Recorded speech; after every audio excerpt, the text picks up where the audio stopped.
Eu, a vida inteira, desde menina, desde criança, eu gostei de gelatina. Era a sobremesa mais barata que tinha e era a que minha mãe mais fazia.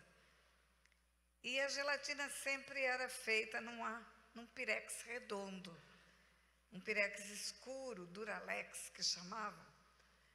E toda a vida eu lembro que quando a minha mãe tirava aquele pirex do armário, eu já ficava feliz porque ia fazer uma gelatina ali dentro.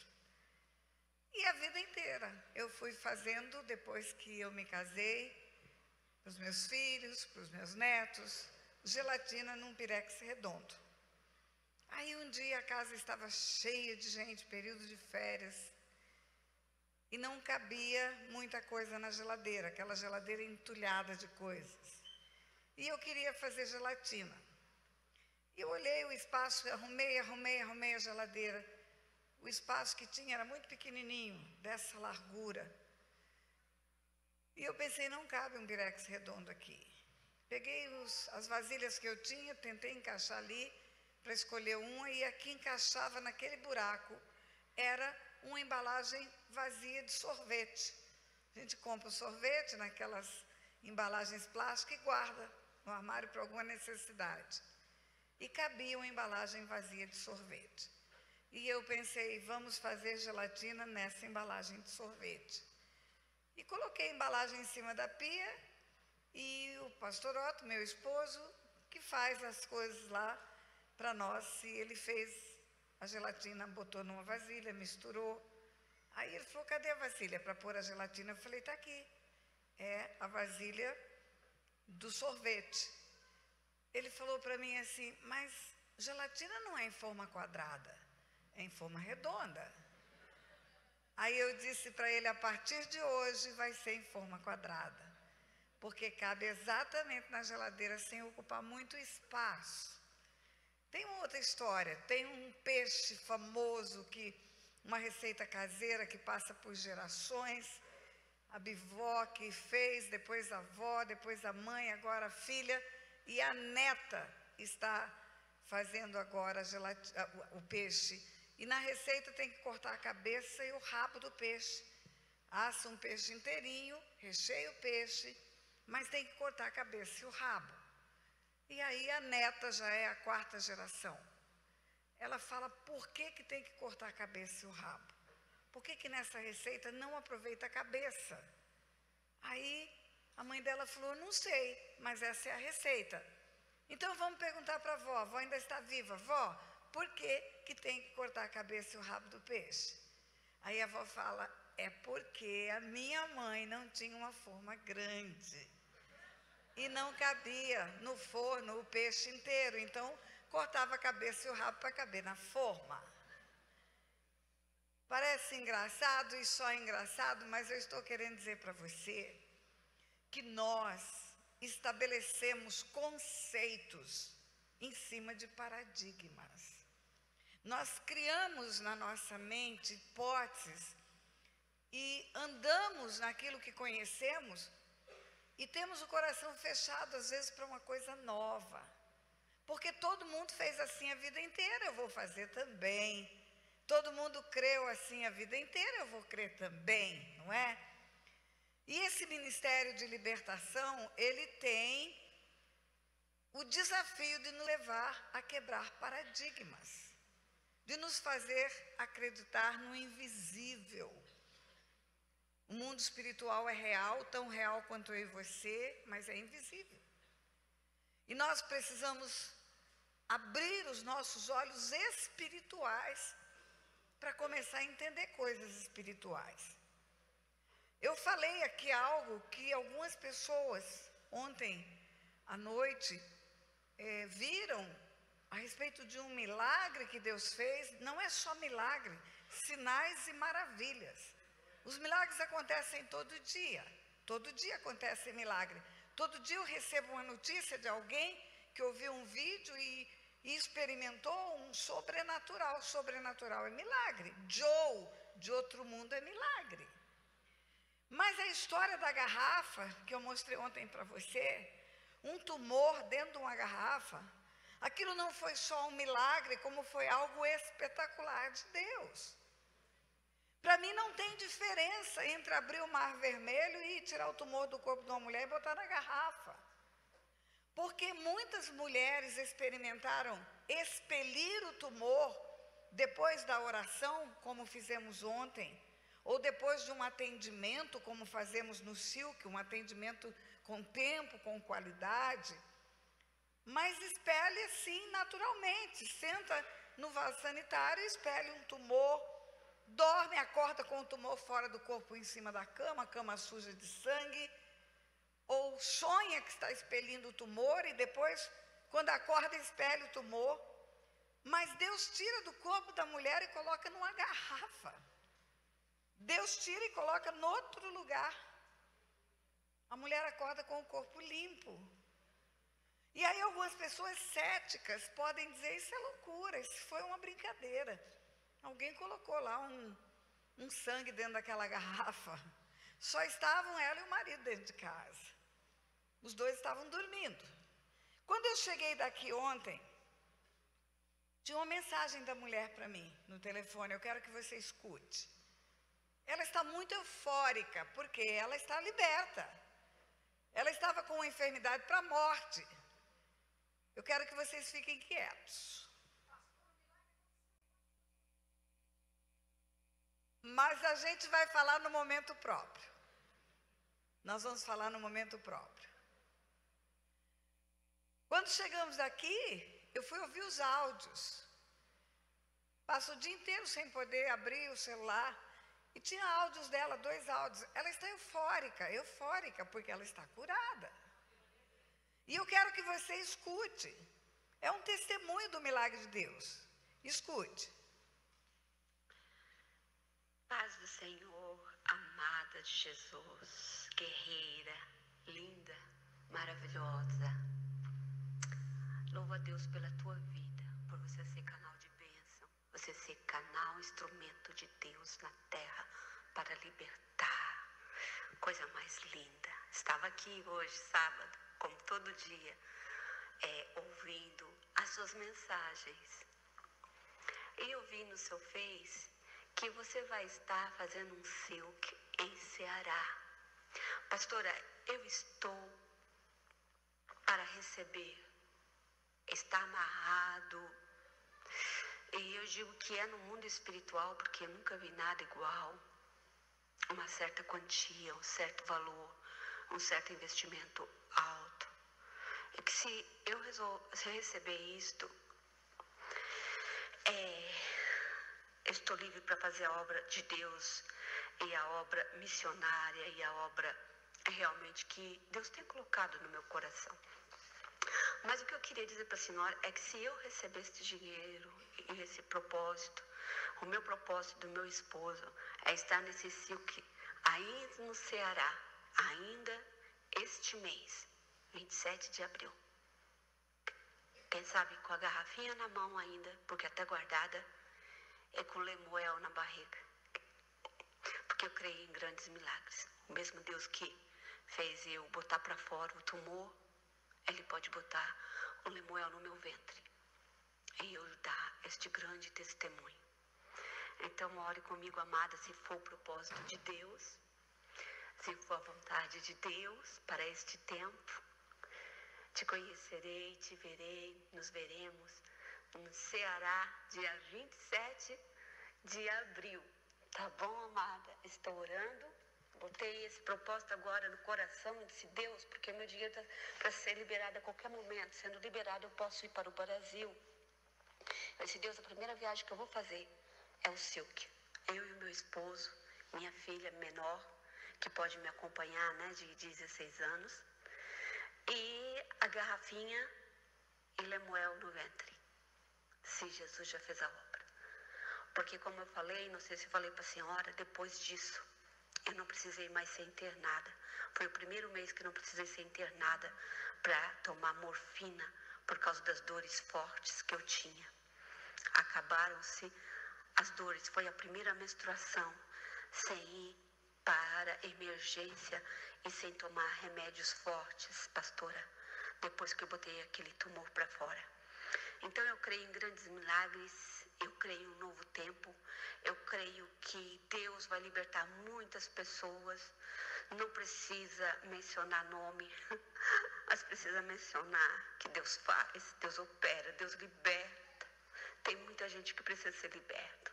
Eu mesma preciso desse tempo glorioso na presença de Deus. E eu creio que Ele pode preparar tudo para esse 27 de abril. Eu estar aí, amadinha, te dando um cheiro no cangote, te dando um abraço e dizendo muito obrigado, valeu a pena. Cada lágrima, cada esforço, cada ministração que você fez, guerreira de Deus. Porque aqui está mais uma vida liberta, transformada pelo poder da palavra que tu ministra. Então, um grande beijo no teu coração, um cheiro bem gostoso aqui de Boston, um cheiro geladinho, que aqui está frio, mas caloroso do Espírito Santo, tá bom? Que Deus abençoe em nome de Jesus. Beijo no coração. Tem mais, tem mais. Então, pastora, deixa eu... Tem mais. No primeiro áudio ela está muito eufórica, que ela fala com mais detalhes. Mencionar bem direitinho para a senhora que depois que eu coloquei aquele sangue, aquele tumor para fora, veio, né, o meu ciclo menstrual e eu não tive nenhuma dor. Não é que não precisei tomar só morfina, eu não tive nenhuma dor. É como se eu não tivesse o ciclo menstrual. Pastora, faz anos que eu tenho que tomar morfina, que eu grito, que eu choro, que eu peço para morrer. Eu digo, Deus me leva, não é justa essa dor. Parecia um parto a cada menstruação. Era horrível, eu gritava, eu entrava no hospital gritando, pastora. E Deus me libertou verdadeiramente. Eu só queria enfatizar a grandiosidade da libertação que eu tive. Que eu ria sozinha nesse ciclo menstrual, né, que foi agora essa semana. E nenhuma dor, eu não precisei tomar nem um Tylenol, nem um comprimidinho fraco, nada. Eu não tive dor nenhuma, amada. Deus me libertou completamente daquela tortura que era. Eu tinha desespero quando chegava perto de ficar menstruada. Eu entrava em desespero, porque eu sabia que eu tinha que ir para o hospital, que eu tinha que tomar morfina, que eu tinha que ser internada, que eu ia sofrer muito e que eu ia ter muita hemorragia. Então, foi maravilhoso. Eu só queria te confirmar bem direitinho esse testemunho, porque é importante você... Vamos glorificar a Deus?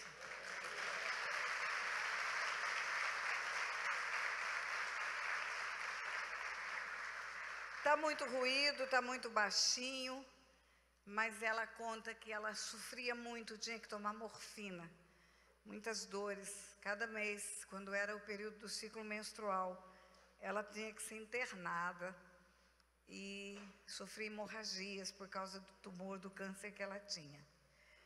E Deus curou, e Deus curou. Agora eu preciso dizer algo para você, muito importante. Nós vamos começar essa manhã fazendo isso.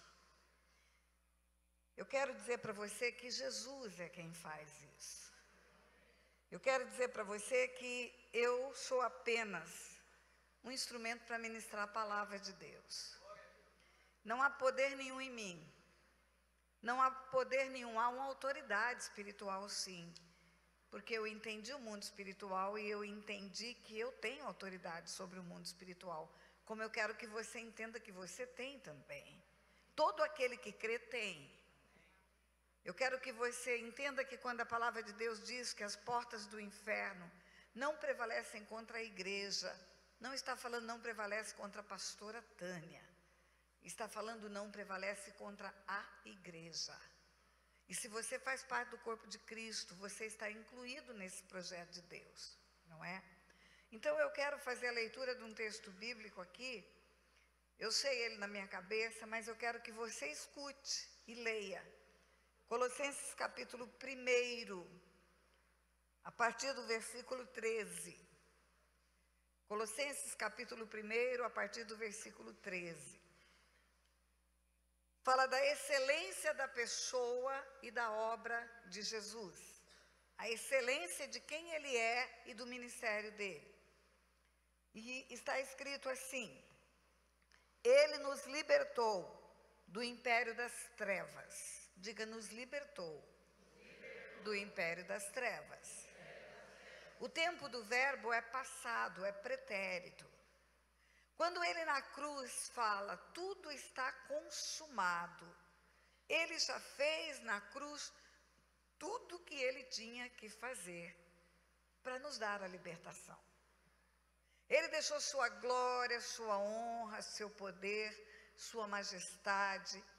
Em Filipenses capítulo 2 fala que ele subsistia em forma de Deus e tornou-se figura humana, humilhou-se e tornou-se figura humana.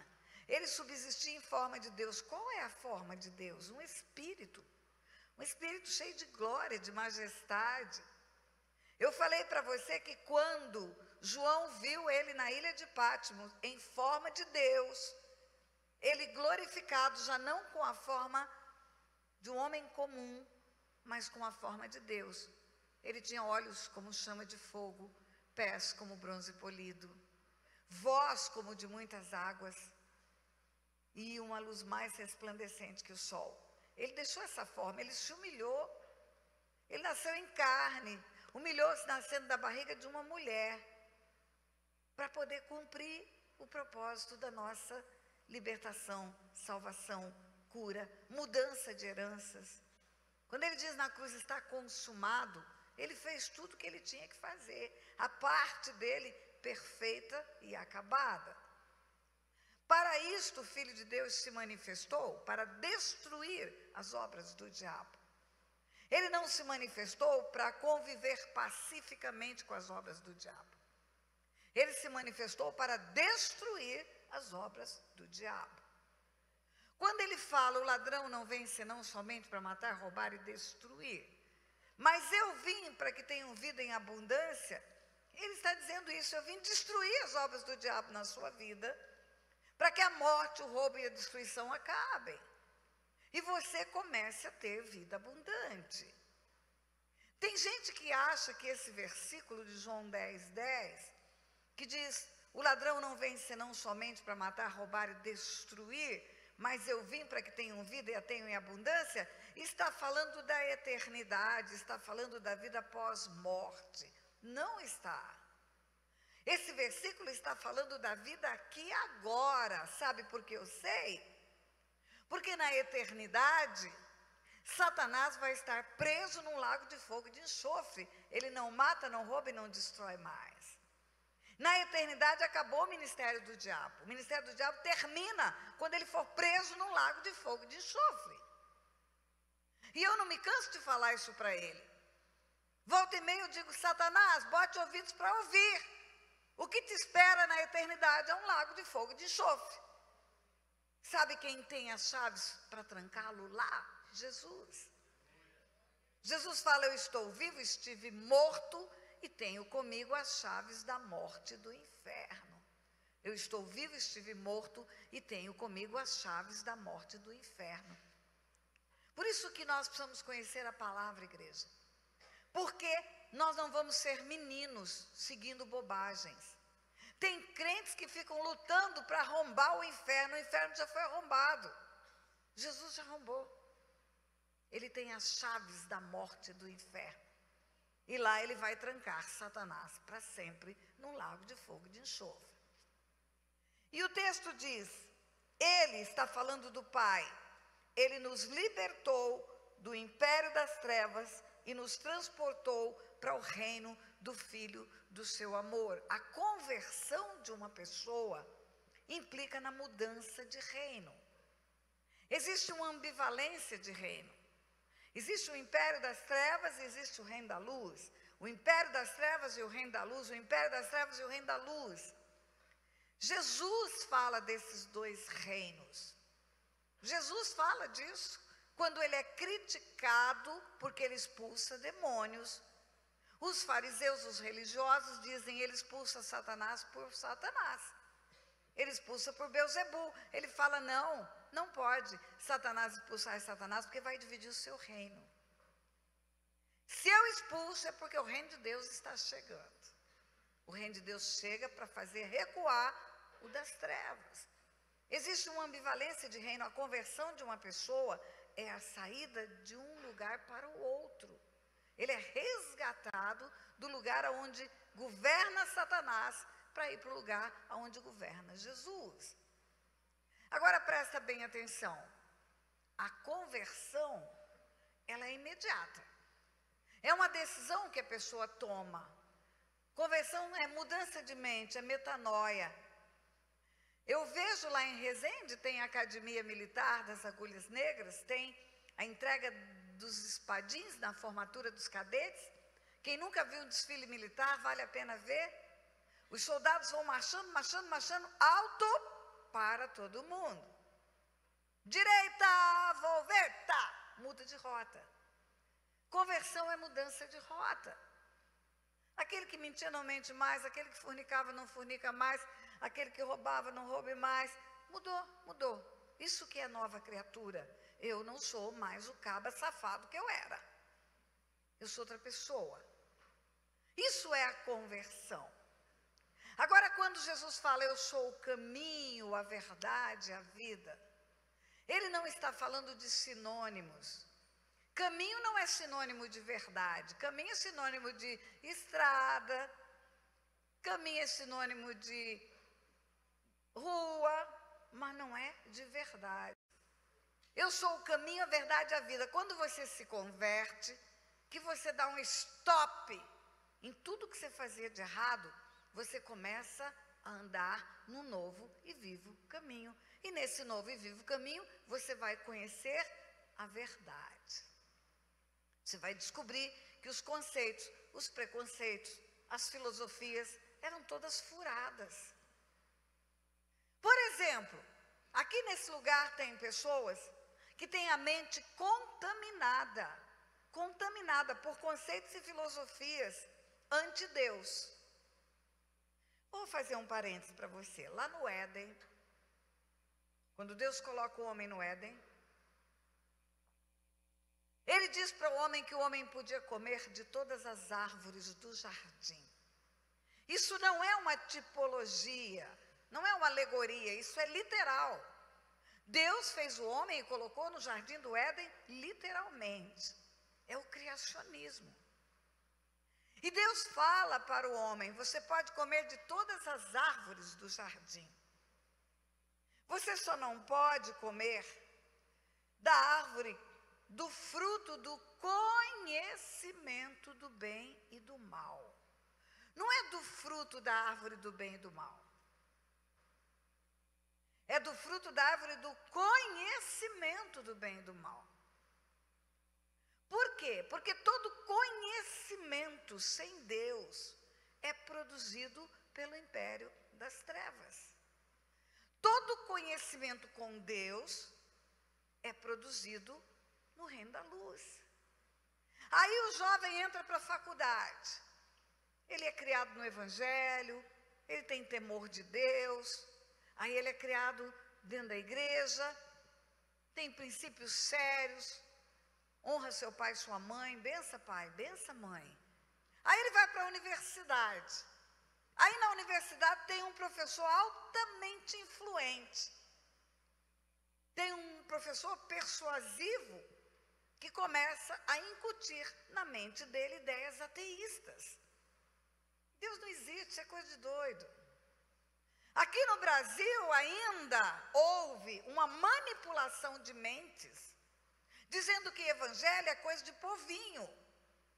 Só quem não conhece a história que pode dizer isto.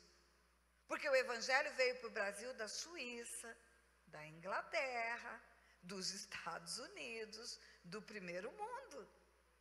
O Brasil enforcava Tiradentes, era governado por Dona Maria Louca, e na Europa, que já estava tendo a reforma protestante, já viu o renascimento das letras, das artes.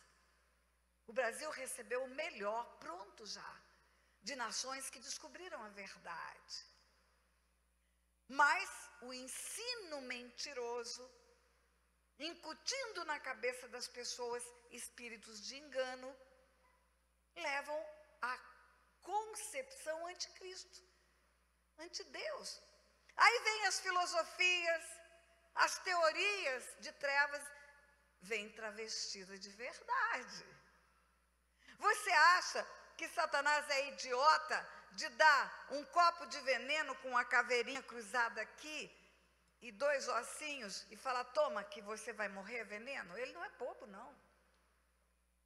Ele enfeita um bolo e ele coloca o veneno lá dentro, para que seja consumido com a impressão de que é uma coisa boa. Mas aquele professor é tão inteligente, é tão influente. Por isso que o povo de Deus precisa ocupar os lugares da sociedade. Por isso, eu dei aula em universidade muitos anos, eu só parei por causa dessa vida itinerante minha. Por quê? Porque é preciso que mentes que sejam de Deus influenciem os jovens da sociedade. Tudo que nós aprendemos vai se tornando um conceito e um preconceito na nossa cabeça.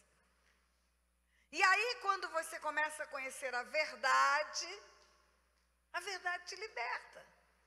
Porque você não é idiota, você tem uma mente inteligente dada por Deus, você começa a pensar. Eu adoro um pedaço de barro. Aí eu descubro se esse pedaço de barro cair no chão e quebrar, ele não se cola sozinho. Se ele não se cola sozinho, ele não pode me ajudar, porque eu que tenho que colar ele. Então tem alguma coisa errada. Tem alguma coisa errada. Quando você assiste um filme, por exemplo, do Mel Gibson, Paixão de Cristo, porque Deus usa até Hollywood. Deus usa mula. Deus usa mula aqui, que está aqui na sua frente. Deus usa até Hollywood. Quando você vê um filme chamado Paixão de Cristo, você vai ver ao vivo e a cores a representação do sacrifício de Jesus. Perfeito. É o filme mais perfeito que tem sobre o sacrifício de Jesus. Ele foi lançado em 126 países ao mesmo tempo. O mundo inteiro viu. Ninguém pode dizer que não viu a cruz, o sacrifício da cruz. E quando você vê aquele filme, só tem um naquela cruz. Não tem mais ninguém, os outros estão chorando no chão, sofrendo, lamentando. Mas só ele morreu na cruz, só ele morreu na cruz pela humanidade. Não é possível que ninguém pare para pensar. Não está Gandhi naquela cruz, não está Buda naquela cruz, não estão nenhum daqueles que adoramos naquela cruz, só está Jesus. Só ele deu a vida pelo homem. E aí, quando você vai compreendendo essas verdades, você vai sendo liberto das mentiras. Quando você conhece o verdadeiro, o falso não tem mais lugar. Quem conhece ouro não se engana com bijuteria. Ouro é ouro. Ele nos libertou do império das trevas e nos levou para o reino do Filho do seu amor, no qual temos a redenção, a remissão dos pecados. Só no reino da luz é possível remir os pecados do homem. Só no reino da luz é possível romper com as trevas. Não tem libertação para quem não sai e vem para o reino da luz. Em resumo, não tem libertação para quem não entrega a vida para Jesus. Não existe. Pode existir até exorcismo, que não é libertação. Expulsão de demônio. Sai demônio, e ele volta. E a Bíblia diz que ele volta e traz mais 7. E o estado da pessoa fica pior. Eu recebi semana passada uma mensagem, eu recebo centenas por dia. Uma mensagem de uma mulher que mora na Itália e que tem problemas espirituais, e ela disse, eu estou passando por exorcismo toda semana, mas não fico liberta. E eu escutei seus vídeos e me ajuda, por favor, me ajuda. Não vai ficar liberta, exorcismo não liberta ninguém. O que liberta é fechar as portas, não é expulsar o demônio. A mosca vem no cocô do cachorro e eu posso pegar uma toalha e ficar batendo nessa mosca. Enquanto eu bato, a mosca não chega. E ela não chega mesmo, porque ela tem medo da toalha, e a toalha é mais forte do que ela. Mas eu não consigo bater a toalha 24 horas por dia, 365 dias por ano. Uma hora eu canso e paro e a mosca volta. A única forma dessa mosca não voltar é limpar a sujeira. Tirar até o cheiro. Mudar o cheiro, tem que passar a ter o bom perfume de Cristo. Tem que perder o cheiro do pecado. Quando isso acontece, a mosca não vem mais. Não tem mais espaço para ela. Então o exorcismo não liberta ninguém. Exorcismo expulsa demônio só.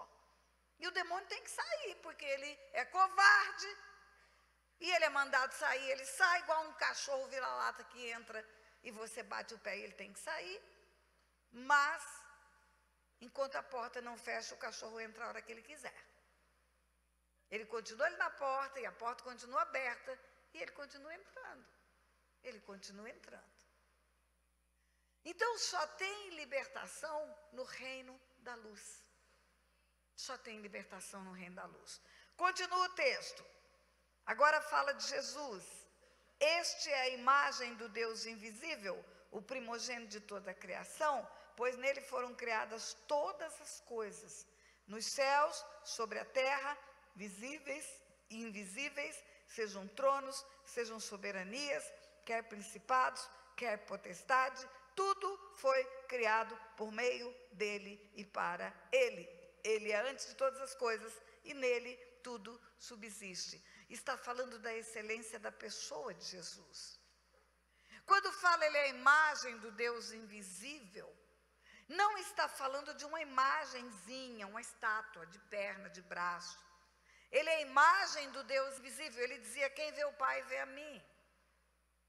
Um dia Filipe falou, mostra-nos o Pai. Ele falou, quem vê o Pai vê a mim. Outra feita ele fala, eu e o Pai somos um. Sabe o que significa ser a imagem do Deus invisível?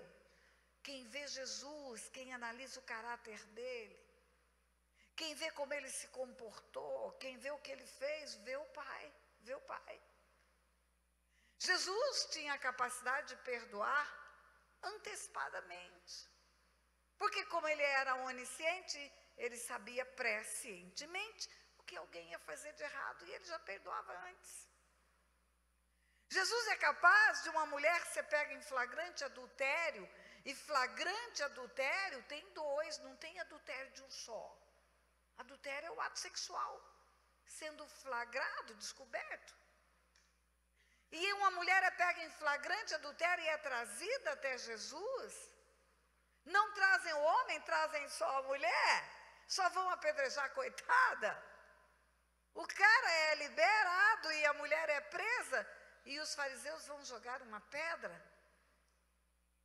E Jesus nem olha para aquela mulher. Jesus está escrevendo na areia. Por que ele não olha? O que ele estava escrevendo? O que ele estava escrevendo eu não sei. Eu acho que ele estava disfarçando. Porque ele não olha. Porque a mulher está nua. Ninguém é pega em flagrante adultério de roupa. A mulher estava nua e Jesus preserva aquela mulher, não expondo aquela mulher. E Jesus fala para os fariseus, quem não tem pecado, atire a primeira pedra. Só tinha um naquele lugar que não tinha pecado, era ele. Só ele. Mas ele não apedreja. Ele pode apedrejar porque ele não tem pecado. Mas o que ele diz? Ele perdoa, ele fala, vai, não peca mais. Em outras palavras, ele está dizendo para aquela mulher, olha, uma pessoa erra. Uma pessoa pode fazer tudo errado, quebra a cara. Você está aí envergonhada porque errou, mas, mulher, vou te contar uma coisa. Uma pessoa é maior do que o seu erro. Ela é muito maior do que o seu erro. O seu erro está perdoado. Vai fazer direito agora. Quem vê a mim vê o Pai. Ele entra na casa do fariseu, uma mulher vem enxugar os pés dele, chorar, e o fariseu critica no coração, mas ele lê pensamento, e o fariseu fala, se esse cara fosse profeta, ele saberia quem é essa zinha que está aí encostando nele, E ele fala para o fariseu, olha, tem duas pessoas que devem para um credor. Um deve pouco, outro deve muito. Ele perdoa os dois. Quem você acha que deve ser mais agradecido? O fariseu falou, é quem deve mais, o perdão foi mais amplo.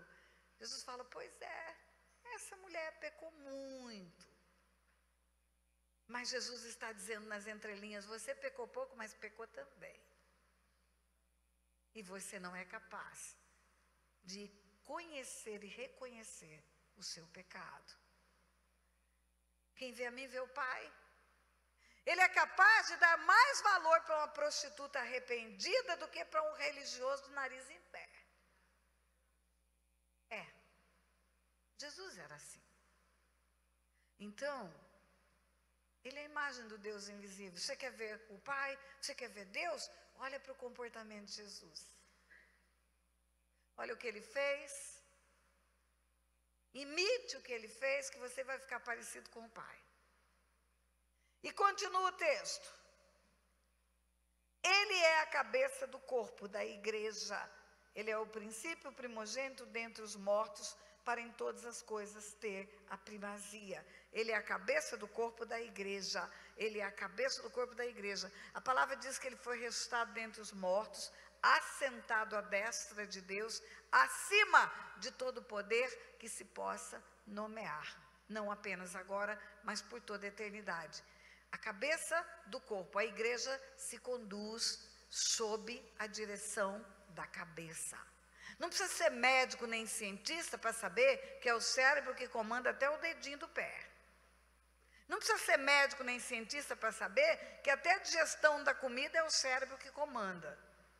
Que se uma pessoa tiver danos no cérebro, ela perde a fala, ela perde a visão, ela perde a capacidade de locomoção. A igreja não anda e não funciona se ela estiver desconectada dessa cabeça. Ela só cumpre o seu papel se ela estiver conectada com Cristo. Se ela estiver dependente de Cristo. E a conexão foi estabelecida por um Wi-Fi do céu, chamado Espírito Santo. É só pelo Espírito Santo que o homem conecta-se com o céu. Não tem telefone celular, não tem internet, não tem nada que faça essa conexão. É só pelo Espírito Santo de Deus. Eu preciso estar conectado com o cabeça o tempo todo. Senão eu vou virar uma mula sem cabeça.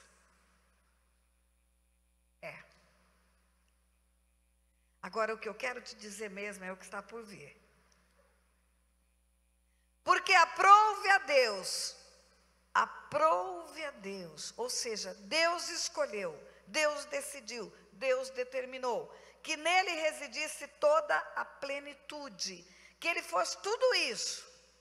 O Pai decidiu que o Filho fosse tudo isso, e que, havendo feito a paz pelo sangue da sua cruz, por meio dele, reconciliasse consigo mesmo todas as coisas, quer sobre a terra, quer sobre o céu. Espera aí, o que isso significa? Deus decidiu que o Filho viesse em carne. Deus decidiu que o Filho fosse a imagem dele na terra. Deus decidiu que tudo fosse criado por ele, para ele, por causa dele, que ele fosse aquilo que sustenta o universo. Sabe por que tem estação do ano? Primavera, verão, outono e inverno? Por causa dele. Sabe por que nascem as crianças e se multiplica a humanidade? Por causa dele. Sabe por que tem dia e tem noite? Por causa dele. Ah, sabe por que tem tudo? Porque dele para ele são todas as coisas. O Pai escolheu que tudo, absolutamente tudo, manifestasse a pessoa dele. Sabe por quê? Porque um dia ia colocar ele numa cruz. E por meio do sangue dele na cruz, por meio do sangue, através do sangue derramado, o Pai reconciliasse consigo mesmo. O Pai reconcilia consigo mesmo. Pela cruz, o Pai reconcilia consigo mesmo. Todas as coisas, está escrito. Todas as coisas. Todas as coisas, quer sobre a terra, quer nos céus. O Pai reconciliou naquela cruz todas as coisas. Tudo que está na terra e tudo que está no céu é possível reconciliar por aquela cruz. Quer sobre a terra, quer sobre o céu. Reconciliou consigo mesmo todas as coisas, quer na terra, quer no céu. Espera aí. Você só reconcilia o que está quebrado. Só precisa ser reconciliado o que está separado. Só precisa ser restaurado o que está destruído. Então, o sangue de Jesus reconciliou o céu com Deus, além dos homens? Sim, está escrito. Reconciliou a terra e os céus? Sim, está escrito. E por que os céus precisaram ser reconciliados com Deus?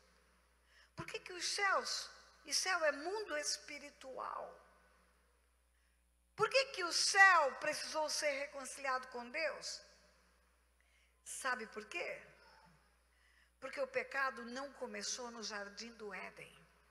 O pecado começou no céu.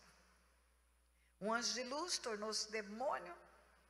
Houve uma rebelião contra Deus. Houve uma guerra no céu, onde anjos de luz guerrearam com espíritos de trevas, que os anjos se tornaram na rebelião.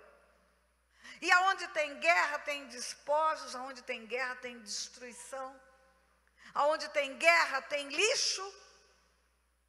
Agora, o sangue de Jesus foi poderoso para reconciliar os céus com Deus.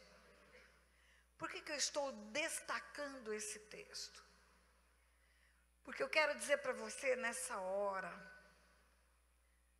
não importa o que você fez, não importa o que você viveu, não importa o que você destruiu, não importa a encrenca que foi a sua vida, você que está em casa me ouvindo, não importa quantos abortos você fez, não importa quantos estragos você causou no seu casamento, na hora em que você se arrepende, na hora em que vem no seu coração o convencimento do pecado, da justiça e do juízo, e você se alinha com o céu, o sangue de Jesus é derramado sobre a sua vida.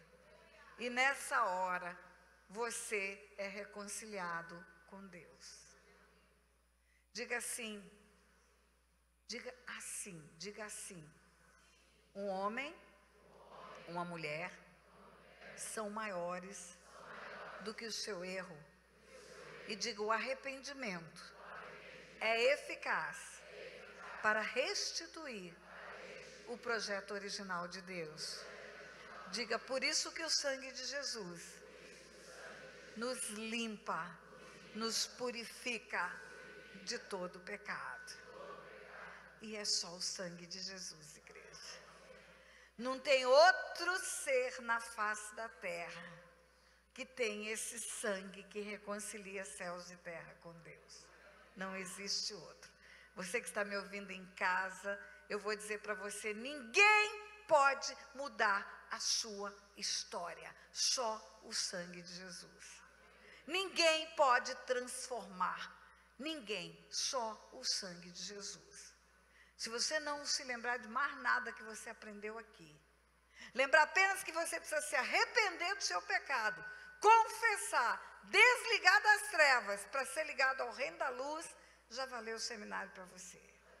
Já valeu o seminário para você. Você escutou essa mulher? Ela está em Boston. Lá em Boston, ela escutou um vídeo. Ela entendeu? A palavra é como um leão, você precisa só soltar, ela faz o estrago que ela tem que fazer.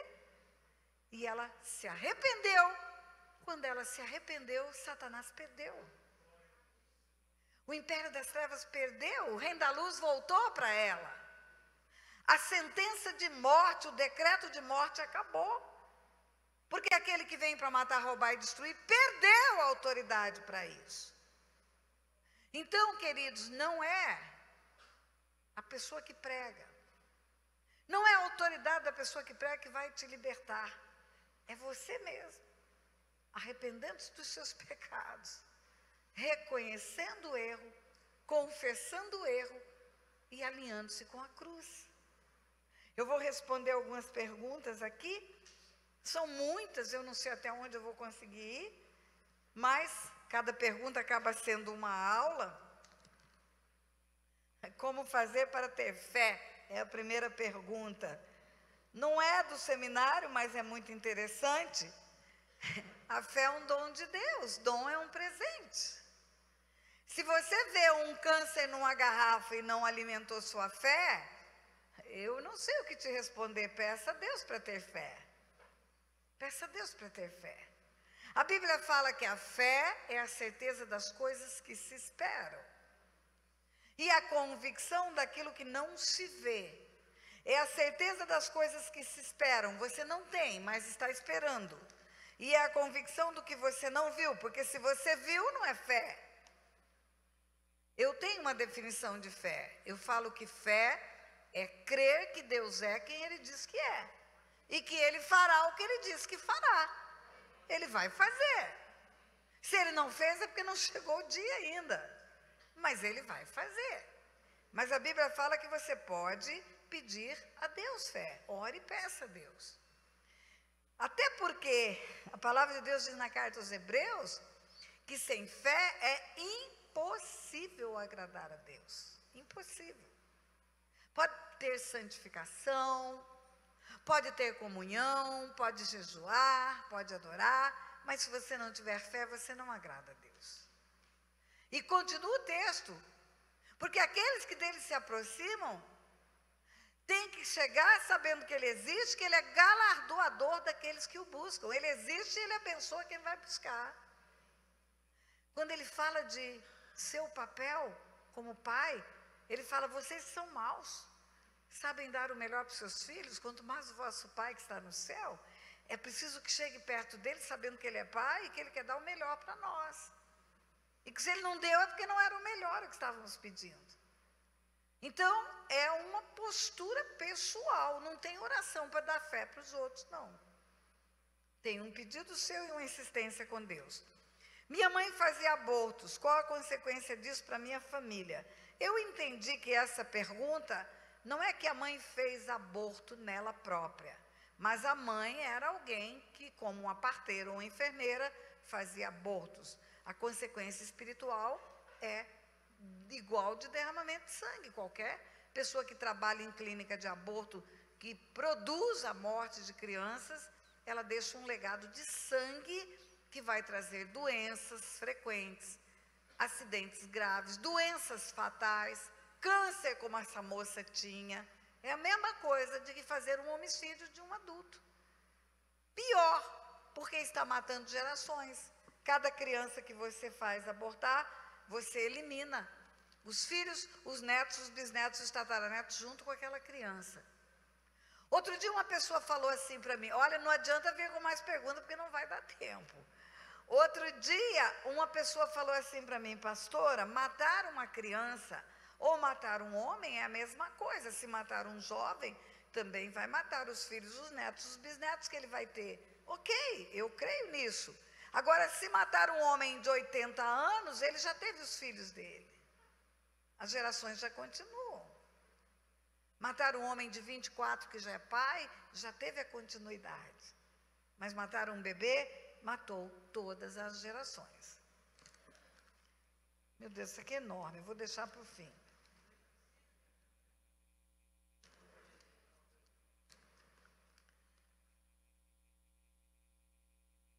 Soube depois do acontecido, isso aqui deve ser continuidade, que hoje meu marido teve um aborto com outra mulher, abortou um filho dele.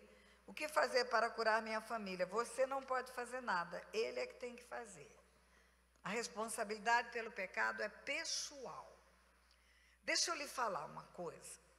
Se uma pessoa tiver problemas espirituais graves acontecendo na vida dela, ou não tão graves, e ela descobre, ela entende que isso é ação do mal, daquele que vem para matar, roubar e destruir.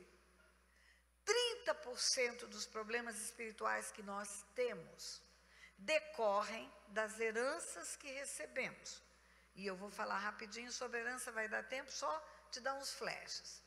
Heranças espirituais, que não é lei da responsabilidade, que é a lei da herança, o mundo espiritual é regido por leis, são responsáveis por 30% dos problemas que temos.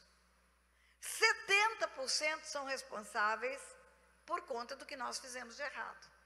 Os pecados pessoais. É a lei da responsabilidade. A lei da responsabilidade na Bíblia, Ezequiel 18. A alma que pecar, essa morrerá. Não é filho, nem neto, nem bisneto que vai morrer. É quem pecou. Vai ficar separado de Deus eternamente quem pecou. Lei da herança.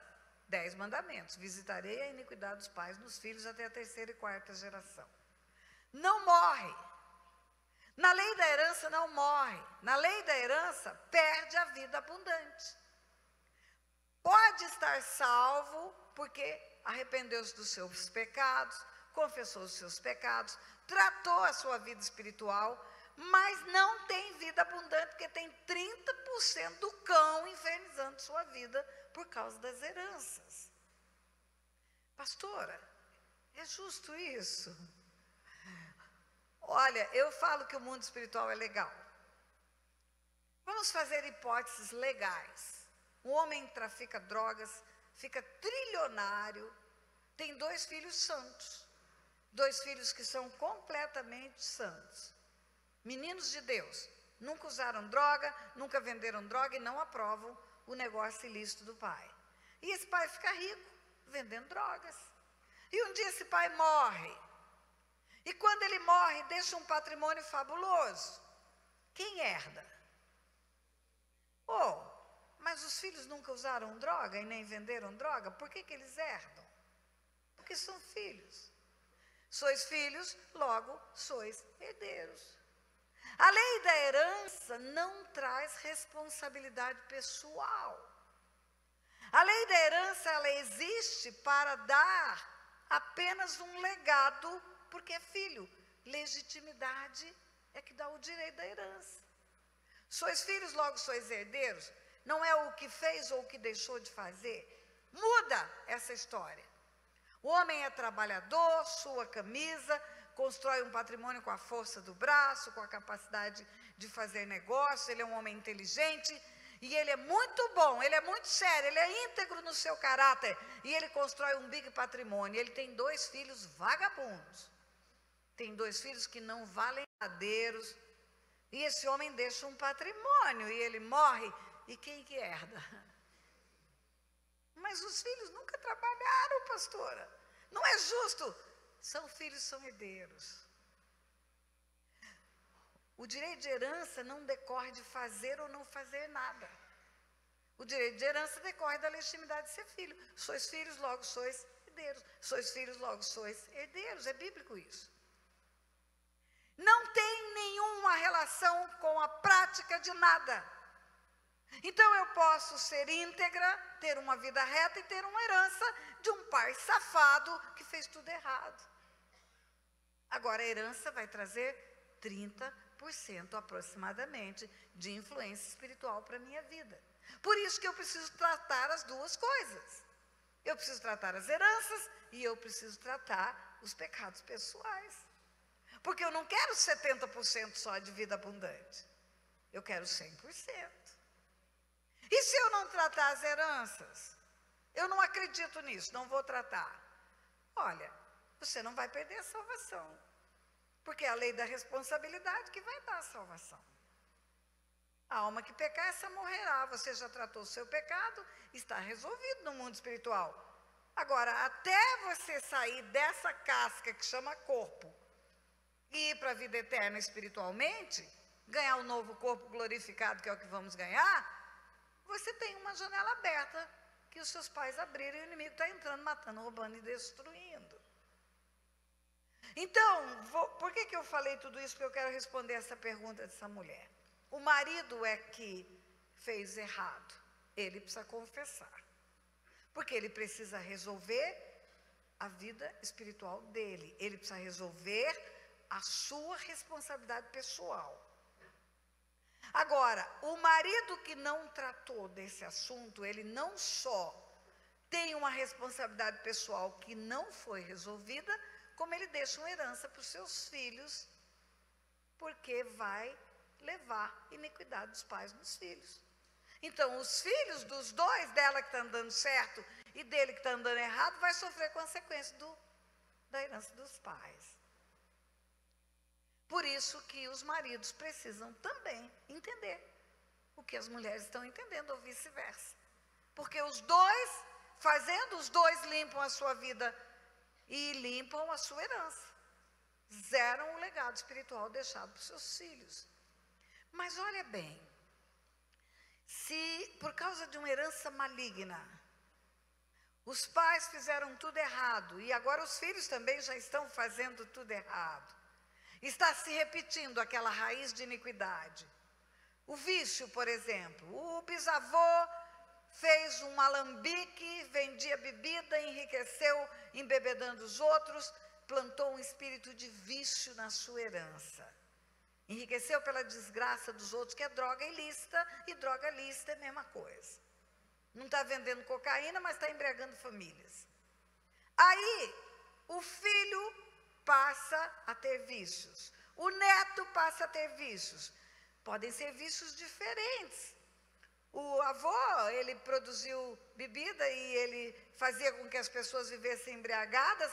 Agora o filho dele pode ter vício de carta, baralho, perde tudo que tem no jogo de carteado. E o neto pode ter vício de cocaína. E o bisneto pode ter vício de masturbação. Tem gente que tem que se masturbar 80 vezes por dia.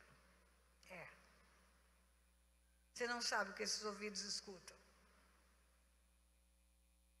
Aí você trata as heranças. Vamos supor que os pais se convertem. E os pais arrependem dos seus pecados e confessam as suas heranças. Zera a conta para os pais. Por que zerou para os pais, zerou para os filhos? Não, zerou só os 30% da herança. Tem os 70% da responsabilidade do filho, que ele precisa se converter e se arrepender. Porque ele já está adulto e já tem responsabilidade pessoal. Então, a nossa limpeza, a nossa vida, ela passa por um processo. E eu tenho a alegria de estar tendo nesse tempo essa revelação de Deus, porque isso está mudando famílias. É um privilégio isso para mim. E às vezes o que Deus me ensina é maior do que o que eu sei falar. Porque a revelação é no espírito. E a capacidade verbal é na alma, é no intelecto. Mas uma coisa eu sei, tudo aquilo que eu falo com a permissão dele é real. É real.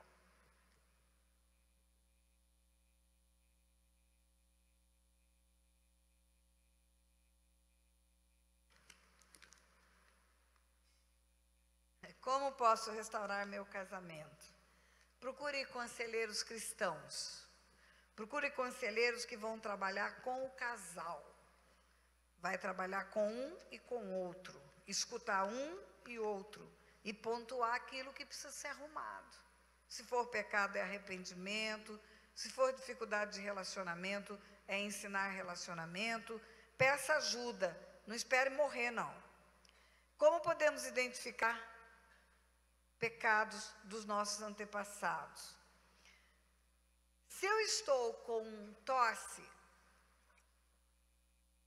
com espirro, com olho vermelho, com o nariz escorrendo, eu estou com sintomas de gripe. Eu não preciso ver o vírus da gripe para saber que eu estou com gripe. Eu não preciso ir para um laboratório e olhar no microscópio o vírus da gripe. Os sintomas indicam o que eu tenho. Nas heranças são assim também. Os sintomas que tem nas nossas famílias indicam quais são as heranças malignas que temos. Sintomas, casamentos destruídos, ninguém fica casado, todo mundo divorcia. Não sobra ninguém com a família arrumada. Sintomas de promiscuidade, adultério, pornografia, pedofilia, Prostituição são sintomas de uma herança de promiscuidade. Perdas financeiras, ninguém dá certo na família, não tem ninguém que faz um negócio que prospera, não tem ninguém que consegue vencer financeiramente. Indícios de roubo na família, de furto, de apropriação indébita, começa a gerar espíritos roubadores. Então, pelos sintomas, você sabe qual é a herança que tem. Agora, eu preciso dizer algo para você que é muito sério. No SILC, que é o seminário intensivo, e eu vou falar de novo do SILC, um seminário intensivo de libertação e cura, essa mulher está vindo de Boston, para participar de um SILC que vai ter em Fortaleza nesse mês ainda. Agora, bem aqui pertinho de vocês, Cesário Lange, na beira da Castelo Branco, de 2 em 2 meses tem um seminário desse. 5 dias, de segunda a sexta-feira, manhã, tarde e noite, recebendo instrução de libertação. Ainda tem atendimento. Ontem algumas pessoas chegaram aqui para mim, querendo um mini atendimento. Não tem como fazer isso. Deixa eu lhe dizer uma coisa. Como você entendeu que não é uma oração que vai resolver, mas fechar as portas, é preciso que você conte sua história. É preciso que você fale a sua vida, e ninguém fala a sua vida em 10 minutos. Depois que você falar a sua vida, eu vou identificar, ou um dos conselheiros que trabalham conosco vão identificar aquilo que está dando legalidade para o inimigo. E aí nós vamos orar assunto por assunto. E aí, para você ter um atendimento de qualidade, você precisa ter pelo menos 20 minutos para falar, e eu tenho que ter pelo menos 1 hora para te atender. Ninguém atende ninguém em fim de culto, queridos. Não acredite nisso. É a mesma coisa que abrir o peito para um médico no corredor do hospital e falar: opera meu coração aqui no corredor. Não existe isso. Por respeito a você, você precisa passar por um processo correto. A maioria das pessoas que chegam no SILC, elas falam: eu vim aqui para aprender. Ok. Eu não preciso de atendimento.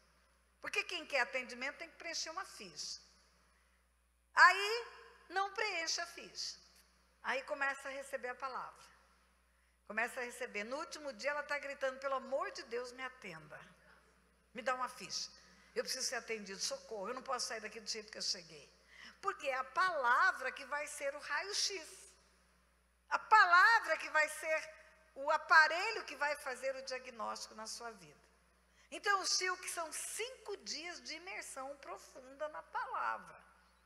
E o atendimento, que é consequência do pecado ser identificado por você mesmo.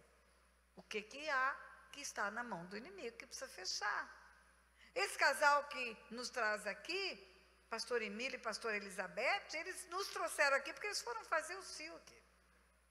Porque o que eles receberam lá, eles nunca tinham recebido. Ela fala isso pela boca dela. E aí, o desafio é: vá fazer o SILC. Vá para esse seminário, para você ter profundidade de libertação.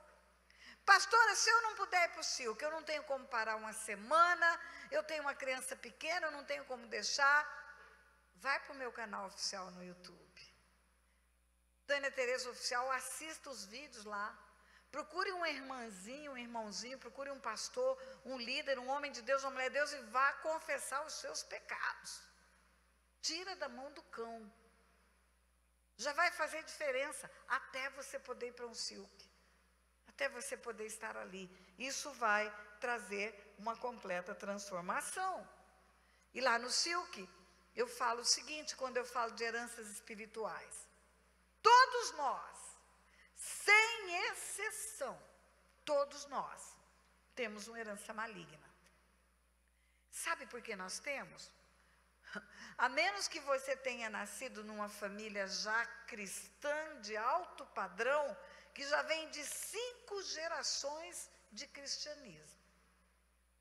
Se você não nasceu numa família cristã e já é a 5ª geração que aplica a palavra de Deus na sua vida, tem heranças espirituais.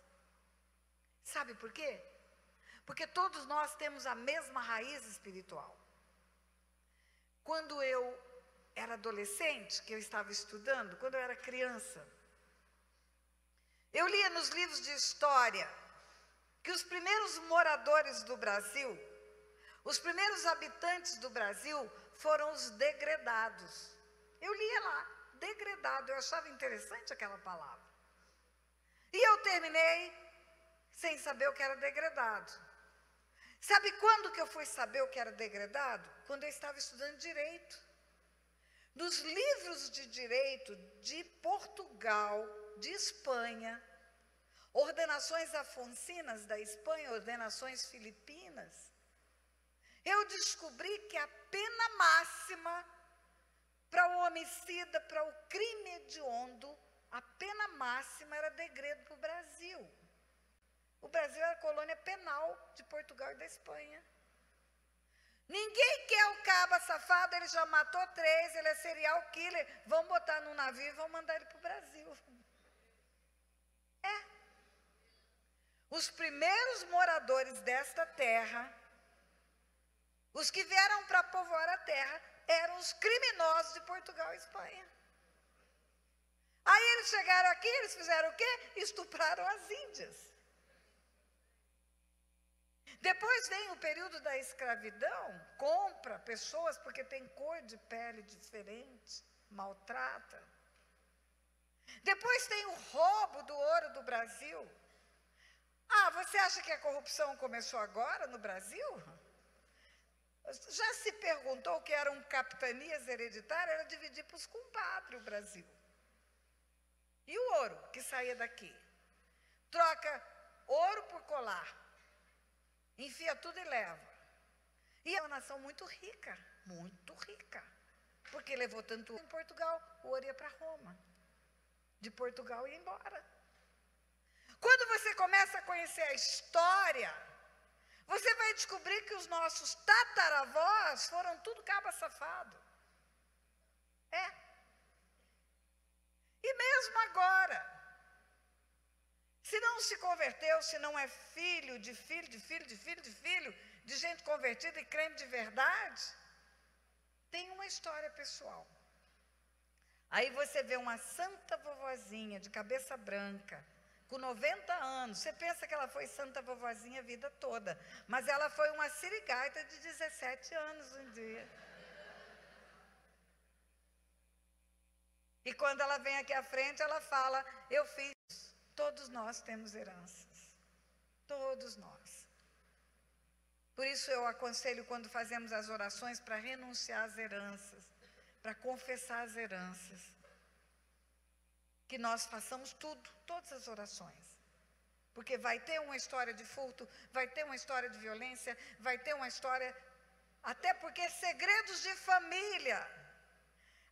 A bisavó fez o aborto, ela não chegou em casa e reuniu os filhos e falou, eu fiz um aborto hoje. Foi tomar o chazinho, foi deitar, passou mal, está com febre, ninguém sabe o que é, mas tem um aborto lá. Então, queridos, nós precisamos remir a nossa história. Como que eu vou saber? Se eu souber, melhor ainda, porque aí eu vou focar. Como que a gente sabe? Converse com o pai, converse com a mãe, com o avô. Eu falo que Deus é tão misericordioso que Ele dá 4 gerações, um perímetro de 4 gerações. 4 gerações, eu tenho um bisneto, eu tenho uma neta, eu tenho uma filha e eu estou viva, são 4 gerações. Daqui a pouco meu bisneto é um adolescente, nós vamos poder os 4 conversar sobre tudo que é besteira que a família já fez. É possível, é possível. A minha mãe estava viva até uns 10 anos atrás, 13 anos atrás. Minha filha, eu, minha neta, minha mãe, são 4 gerações. Deus dá um perímetro de 4 gerações para você poder pesquisar, para você descobrir a história da sua família. Por isso que eu falo, se você tem 4 gerações, 5 gerações de crente, já acabou a sua herança, já está no céu. Aí eu não tenho ninguém, pastora, já morreu meu pai, já morreu minha mãe, procura alguém que conheceu sua família. Procura uma tia fofoqueira.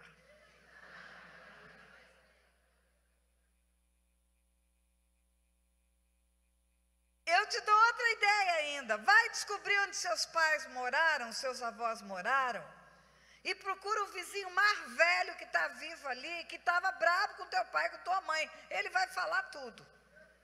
Vai abrir a boca. É fácil você descobrir. Agora, pastora, eu sou adotiva. Ou eu tenho um filho adotivo, eu não sei nada sobre os meus antepassados. Observe os sinais. Observe os sinais. Se você é adotivo e você tem uma perseguição espiritual na área da promiscuidade. O que é perseguição espiritual? Deixa eu te definir o meu vocabulário. Perseguição espiritual é uma tentação quase que irresistível. Vou te dar um exemplo da bebida. Quando eu estou liberta da bebida, eu olho para aquela propaganda da geladinha na televisão e eu sinto nojo. O cheiro do álcool me embola o estômago. Quando eu vejo alguém bebendo, eu penso, meu Deus, olha o que essa pessoa está fazendo com ela mesma.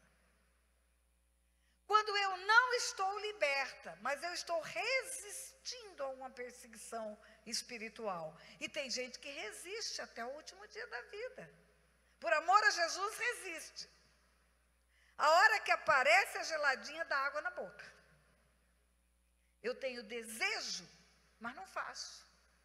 Na perseguição espiritual, há desejo, há vontade. Quantas pessoas a gente atende que tem perseguição espiritual na área da sexualidade? Pastor, eu nunca toquei numa criança, nunca toquei. Eu nunca vou fazer isso, eu prefiro a morte do que tocar numa criança. Mas eu tenho desejo sexual por criança. Tem uma perseguição na área da pedofilia. Quantos homens que nos procuram, dizendo, pastora, eu tenho medo de uma hora não resistir a esse desejo. Eu atendi um homem, e eu posso falar porque ele testemunha, ele fala de si mesmo. Eu atendi um homem que, o dia que procurou, ele falou, pastora, eu já me deitei com mais de 100 homens, e eu tomei a decisão de não fazer mais isso. Eu tomei a decisão, eu me converti por amor a Jesus, eu não quero mais.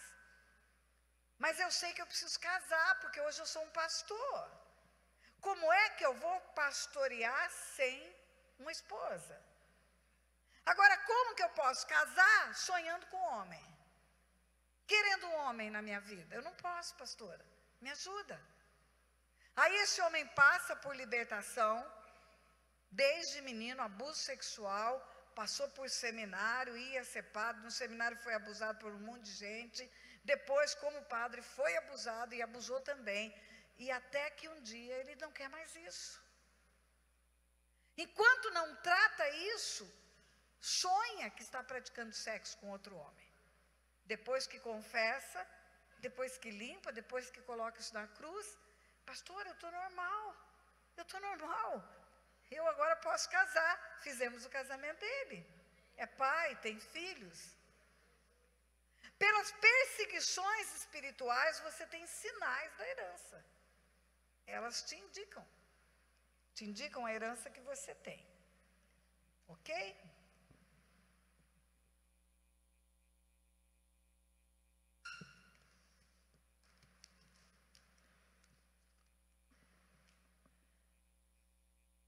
O Senhor abençoe e toque no coração da minha cunhada, da minha família, amém. Concordamos com isso, que toda a sua família seja salva.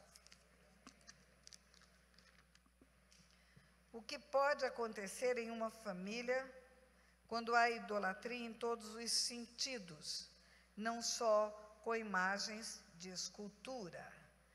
Olha, a idolatria é um engano no coração do homem. O homem, ele é um adorador. Ele foi feito por Deus para adorar. O homem tem no coração um espaço que só Deus preenche. Quando uma pessoa se converte com 90 anos de idade, ela fala, eu estava procurando isso a minha vida inteira, agora eu achei.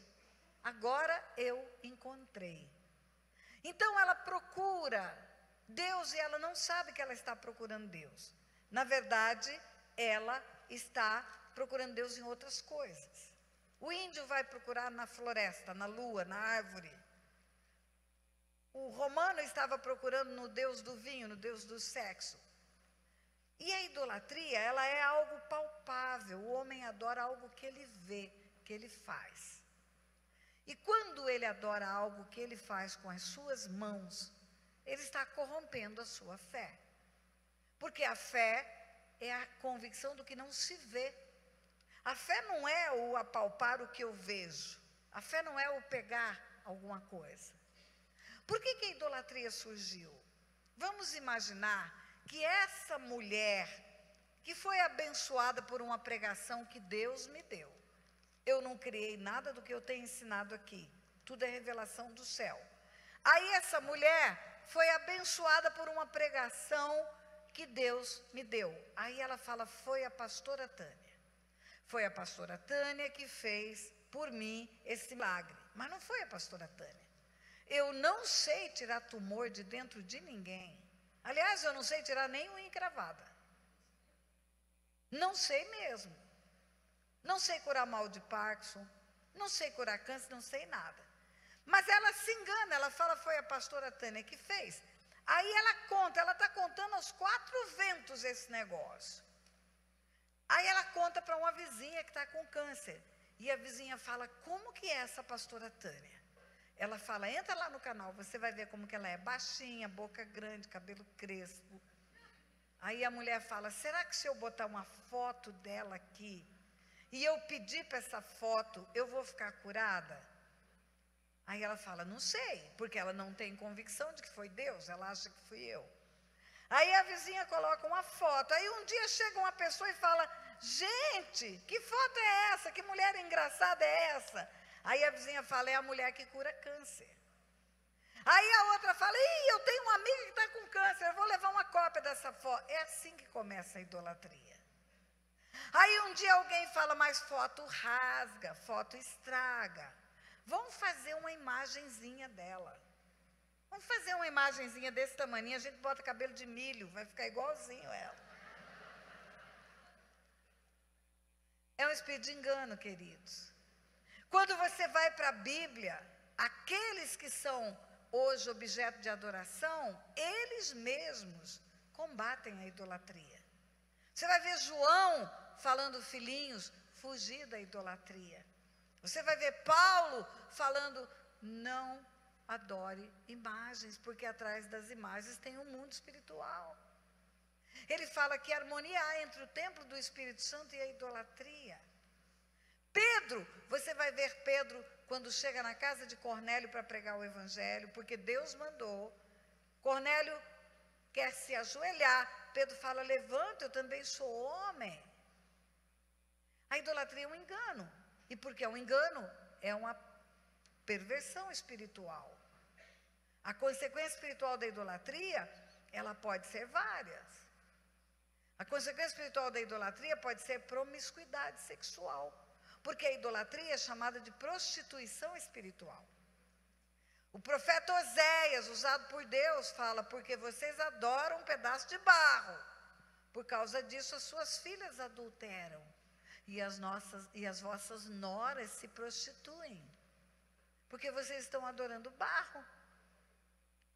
A idolatria, segundo Paulo, na carta aos Romanos, traz perversão sexual. Quanto mais idólatra um país, mais promiscuidade sexual existe nesse país. A idolatria traz cegueira espiritual. Porque os ídolos têm olhos não veem, têm mãos não pegam, têm pés não andam, tem tudo que não funciona. Torna-se iguais aos ídolos os que os fazem e os que neles confiam. Torna-se deficiente espiritual, não vai ver espiritualmente, não vai entender, vai sentar e não vai conhecer a verdade, porque está adorando algo que não tem vida. A idolatria também traz como consequência espiritual solidão, casamentos de fachada, Casamentos onde tem marido e mulher, mas não tem vida sexual. Sabe por quê? Porque torna-se iguais aos ídolos os que os fazem e os que neles confiam. Tornam-se iguais como? Solitários. Quem são os maridos dos ídolos masculinos, dos ídolos femininos? Quem é o marido de Eduvige? Quem é o marido de Nossa Senhora das Dores? Quem é o marido de Santa Bárbara? Quem é o marido de Nossa Senhora das Graças? Quem são as mulheres dos santos masculinos? Quem é a mulher de São Paulo, São Pedro, São João, Santo Antônio, Santo Casamenteiro? Quem é a mulher dele? Não tem. Não tem casamento na idolatria. Tem sim, pastora. Tem a Sagrada Família, Jesus, Maria e José. Ah, tem a Sagrada Família, verdade. Família sagrada. Só que a mesma concepção de que a família é sagrada fala que Maria é virgem. Maria não se deitou com José. Maria é virgem? É, então não teve casamento. Porque o casamento se consuma com o ato sexual. Deixará o homem pai e mãe, unir-se à sua mulher e serão os dois uma só carne. Uma só carne. Conjunção carnal. O sexo é o selo do casamento. Não deitou com José? É casamento de fachada, então. Não tem casamento. Os líderes espirituais são solteiros. São todos solteiros. As mulheres são solteiras, os homens são solteiros. Não tem família. Não tem família. Tornam-se iguais aos ídolos os que os fazem e os que neles confiam. Tornam-se solitários. Ou não se casam, ou se casarem, o casamento é de fachada. Aí você vai ver aquela novela que tinha da Tieta do Agreste. O homem era casado com a Beata, os altares estavam na casa da Beata, mas ele não dormia com a Beata. A esposa era uma dama, a prostituta que era a mulher da cama. Ele ia para o Bataclan para dormir com as prostitutas. A esposa é santa, mas não é a mulher. Isso acontece muito na idolatria. Casamentos que não existem. Casamentos de homens e mulheres dormindo em cama separada ou dormindo na mesma cama e não se relacionando. Aí você vai ver tantas mulheres lindas, inteligentes, perfeitas, que não conseguem casar. E chega e fala, pastora, nada dá certo, não caso. Não caso, estou envelhecendo, não caso. Aí você vai procurar a história da família, idolatria, idolatria, idolatria, idolatria. Queridos, muito mais eu teria que explicar, coisas difíceis de dizer, mas nós vamos ter que completar com orações. Eu vou desafiar você a fazer duas coisas. Eu vou desafiar você a entrar no meu canal oficial do YouTube, ouvir o vídeo do aborto mais uma vez, ouvir o vídeo de princípios espirituais, autoridade espiritual, quebrando paradigmas sobre heranças espirituais, idolatria, e um outro vídeo que chama promiscuidade de propósito. Se você puder comprar, ainda tem coisa ali. Leva para casa, para você escutar e botar a sua família para escutar. Deus vai falar com você através desses vídeos, porque tem falado com o mundo inteiro. Vai falar o teu coração. O Quebrando Paradigmas sobre Heranças Espirituais, no final tem orações, orações, orações. Faça junto com as orações que eu faço.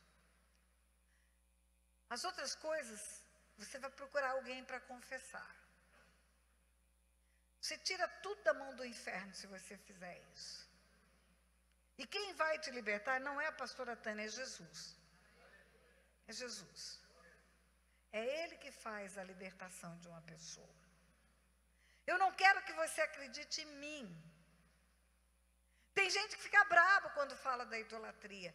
Não acredite em mim. Faça uma oração. Fala, Deus, se o que essa mulher falou é verdade, o Senhor confirma para mim. Você vai ver o que vai acontecer. A outra coisa que eu desafio você, olha, você está tão perto do Silk. O Silk está aqui no estado de São Paulo. Vem gente do Brasil inteiro fazer. Vem gente de outros países. Tem gente que sai da Suíça, pega um avião, desce em Guarulhos, pega o traslado, vai para o acampamento, termina o curso, vai para o avião, volta para a Suíça para fazer o Silk. Está aqui na esquina. Deus trouxe para o estado de São Paulo esse negócio. Vem gente do Brasil inteiro. Tome a decisão de fazer. Você que é pastor, você que é líder, você vai ver a ferramenta para você cuidar do seu rebanho. 5 dias mergulhado na palavra de Deus. Se eu falar uma coisa que não tem na Bíblia, você pode se levantar e ir embora. Mas o Silk tem feito milagres na vida das pessoas. Milagres. Porque é uma ferramenta de outro mundo, é do céu. Eu quero orar agora com você.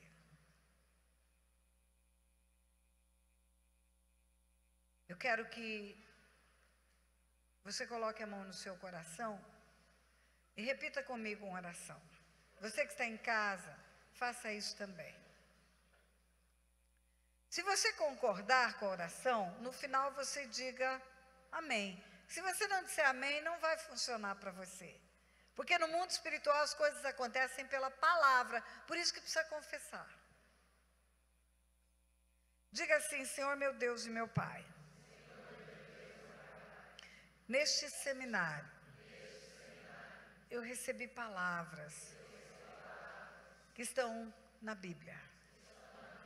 Palavras que foram reveladas aos teus servos do passado. E agora estão sendo reveladas à tua igreja. Diga: eu quero ser um instrumento do teu amor na minha geração. Eu quero ver a minha família edificada, transformada. Por isso eu quero que o teu Espírito Santo complete no meu coração aquilo que eu não pude receber neste lugar. E o teu Espírito Santo, que convence do pecado, da justiça e do juízo, venha me convencer daquilo que eu preciso fazer.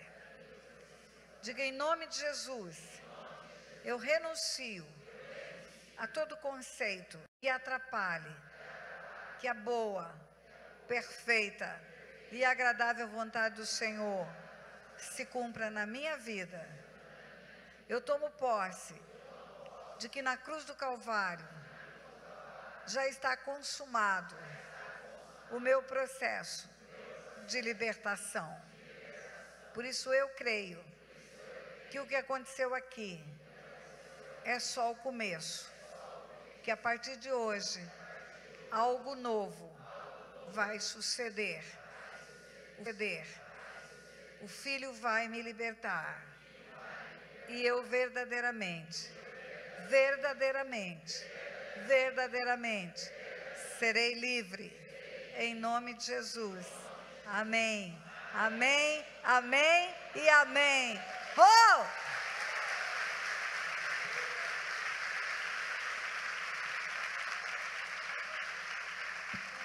Glória a Deus. Perfeito. Pastora, sobe aqui, por favor. Eu quero fazer um convite. O seminário está acabando. Eu sei que tem muitos pastores de outras denominações da Igreja de Jesus, que é uma só, amém? Eu sei que vocês são membros dessa igreja e devem estar lá, frequentando essa igreja, é o que a palavra de Deus diz. Mas quem não tem igreja, quem foi convidado por alguém e quiser, a pastora Tânia vai ministrar uma palavra hoje à noite aqui. Então você que não tem igreja, que não tem compromisso com a comunidade sua, você é convidado para estar aqui, amém? Glória a Deus. Pastora Beth, vem aqui orar pela pastora Tânia.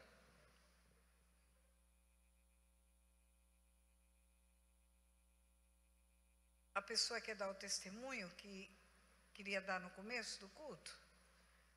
Quer dar? Quer, pastor? Pastor, venha, pastor, dar o seu testemunho. Rômulo? Valmir.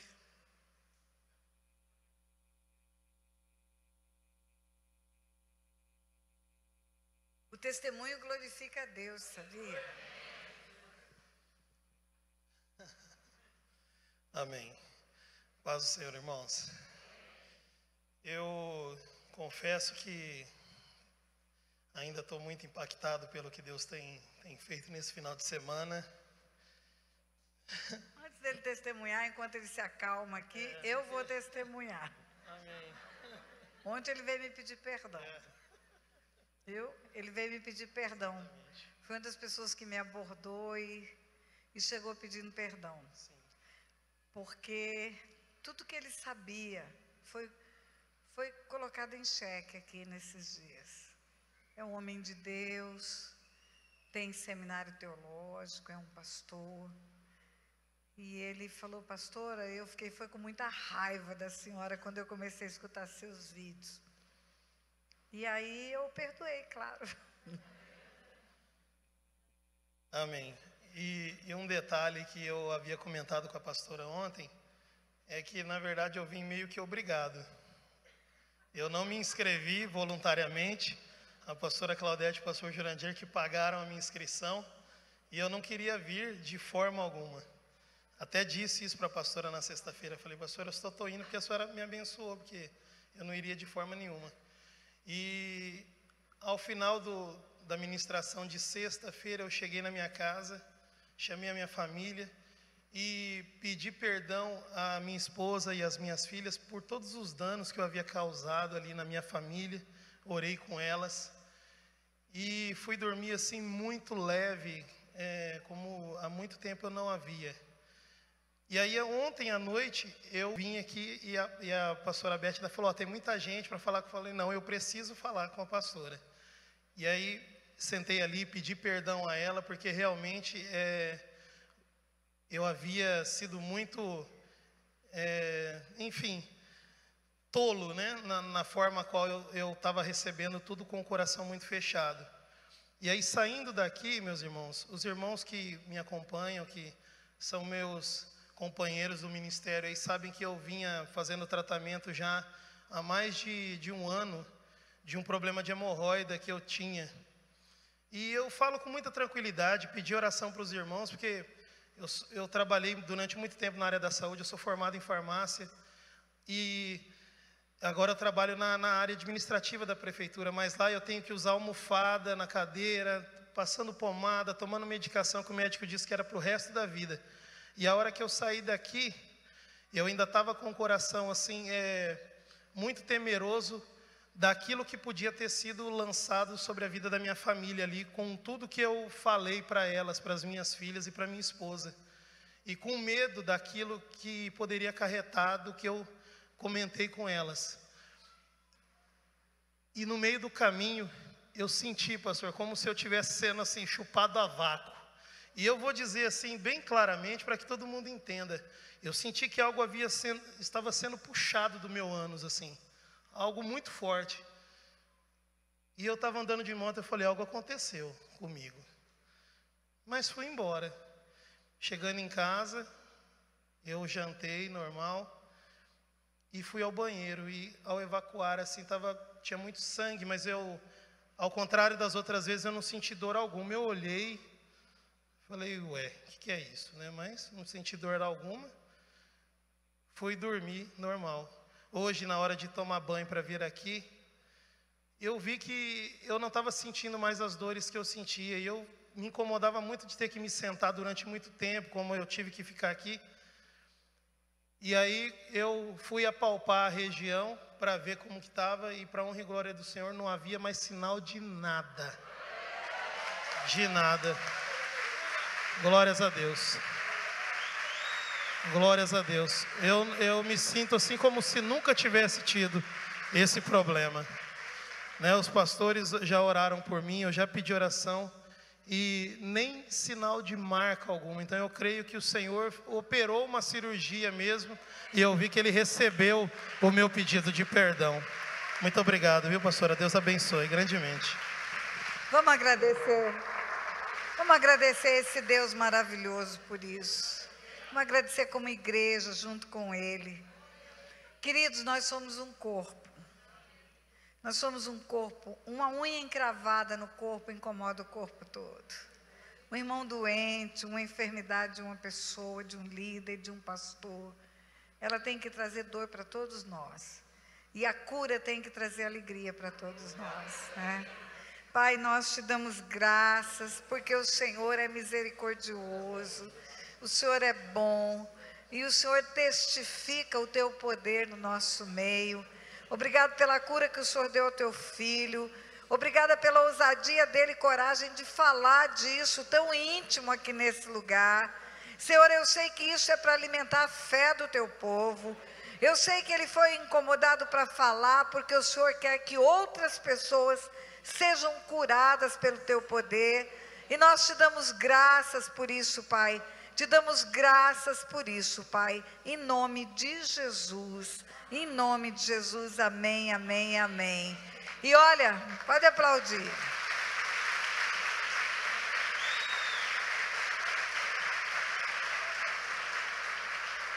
E olha, não estava no script, mas nós vamos orar por cura de enfermidades aqui. Nós vamos orar, porque o poder de Deus está aqui para curar. O poder de Deus está aqui para curar, para curar, para curar. Todo aquele que precisa de uma cura divina, sai do seu lugar e vem aqui à frente. Sim. Se você tem alguém que está enfermo em casa, tem alguém que está em um hospital, também pode sair do seu lugar e vir aqui. O poder de Deus está aqui. É o Deus Todo-Poderoso. É o Deus que sara. É o Deus que nos ama e quer o melhor para as nossas vidas.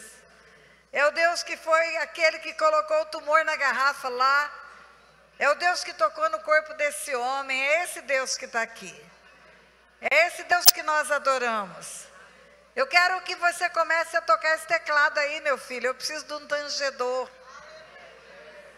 Ô Pai, nós somos o teu povo. Nós somos o teu Israel, Pai.